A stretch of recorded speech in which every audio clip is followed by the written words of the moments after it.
పతిర్గతిశాందక వృష్టి సాత్వతాం ప్రసీదతాం మే భగవాన్ సతాం పతి. భగవంతుడైన విష్ణువే ప్రజాపతి. అందరి జీవులకును అన్ని ప్రపంచములకును అన్ని సౌందర్యములకును అతడే ప్రభువు. సర్వమునకును అతడే రక్షకుడు. భగవంతుడు విష్ణు ప్రీతి కొరకు బద్ధజీవుల యజ్ఞములు ఎట్లు చేయవలేను తెలుసుకొనుటకై వారిని ఈ భౌతిక ప్రపంచమున సృష్టించను. అందువలన భౌతిక ప్రపంచమున వారెట్టి కలతయో లేకుండా సుఖముగా జీవించి వర్తమాన భౌతిక దేహము ముగిసిన పిదప భగవత్ సామ్రాజ్యము చేరగలరు. ఇదే బద్ధజీవుడు చేయవలసిన సమగ్ర కార్యక్రమము. యజ్ఞాచరణముచే బద్ధజీవులు క్రమముగా కృష్ణ చైతన్యవంతులై అన్ని విధముల దివ్యలగుదురు. కలియుగమునందు వేదశాస్త్రములు సంకీర్తన యజ్ఞమును ఉపదేశించున్నవి.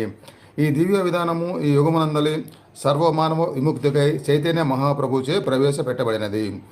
సంకీర్తన యజ్ఞమును కృష్ణ చైతన్యమును కలిసి